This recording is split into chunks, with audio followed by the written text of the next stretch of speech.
TP. Chandrasekharan വധക്കേസ് പ്രതി കൊടി സുനിക്ക് parole നൽകിയതിൽ കടുത്ത വിമർശനവുമായി പ്രതിപക്ഷം. ടി.പി. കേസ് പ്രതികൾ സിപിഎം നേതാക്കളെ ഭീഷണിപ്പെടുത്തുകയാണെന്നും സർക്കാർ ക്രിമിനലുകൾക്കൊപ്പമെന്നും പ്രതിപക്ഷ നേതാവ് വി.ഡി. സതീശൻ ആരോപിച്ചു.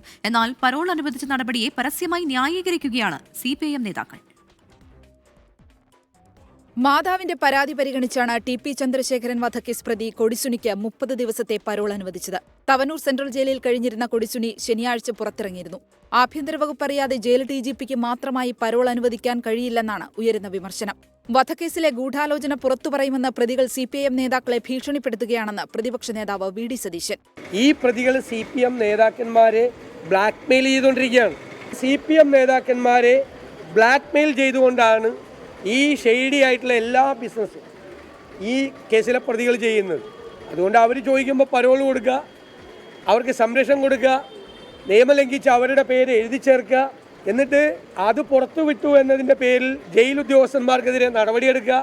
എന്നാൽ പരോൾ നൽകിയതിനെ പരസ്യമായി ന്യായീകരിക്കുകയാണ് സിപിഐഎം നേതാക്കൾ. 6 വർഷത്തിന് ശേഷം പരോൾ നൽകിയതിൽ എന്ത് മഹാപരാധമാണുള്ളതെന്നാണ് സംസ്ഥാന കമ്മിറ്റി അംഗം പി ജയരാജന്റെ ചോദ്യം. പരോളിനെ വിവാദമാക്കേണ്ടെന്ന് കൊടിസുനിയുടെ കുടുംബം പ്രതികരിച്ചു. മാതാവിന്റെ പരാതി പരിഗണിച്ച് മാനുഷിക പരിഗണന അർഹിക്കുന്നുണ്ടോ എന്ന് പരിശോധിക്കണമെന്ന് മനുഷ്യാവകാശ കമ്മീഷൻ ജയിൽ വകുപ്പ് മേധാവിയോട് നിർദ്ദേശിച്ചിരുന്നു. ഈ നിർദ്ദേശത്തെ പരോൾ നൽകാനുള്ള നിർദ്ദേശമായി വ്യാഖ്യാനിച്ചാണ് പരോൾ അനുവദിച്ചത്. News desk 24.